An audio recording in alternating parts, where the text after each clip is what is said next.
আমরা এখানে এসে ইনভেস্টিগেশন, আমরা যে আমাদের টিম, আমাদের যে পার্টির কর্মীরা আছি, আমরা যে এখানে আসছি, এসে আমরা একটা জিনিস বুঝতে পেরেছি যে এটা সম্পূর্ণ প্রিপ্ল্যান, আগে থেকে এটা সম্পূর্ণ ডাকাতি করার জন্য এসছে।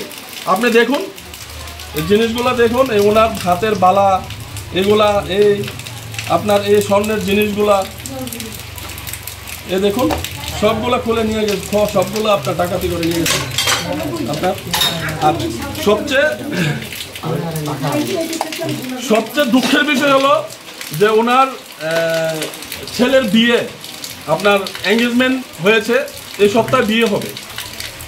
ঘরের মধ্যে ওরা কালকেই ব্যাংক থেকে টাকা আপনার তুলে ব্যাংকে ড্রয়ারে রেখেছিল, টাকাটি সহ আপনার ঘর থেকে ডাকাতি করে নিয়ে গেল। তো আমরা বলবো যে এটা কেউ যদি বলে যে পার্টিগত আক্রমণ, পার্টি কখনো কোনো পার্টি আপনার এসব নোংরামির নির্দেশ দেয় না। তো এখানে যারা এই ঘটনাগুলোর সঙ্গে জড়িত, যারা এই ডাকাতিগুলো করেছে, আমি বলবো প্রশাসন সহ আমাদের এই বিশালগড়ের জনপ্রিয় বিধায়ক, উনি যেন এই ঘটনাটা সুষ্ঠু তদন্ত করে সঠিকভাবে এদেরকে আইনের আওতায় এনে কঠোর থেকে কঠোর শাস্তি দেওয়া হয়, আমাদের এই দাবি থাকবে। নমস্কার, আসসালামু আলাইকুম।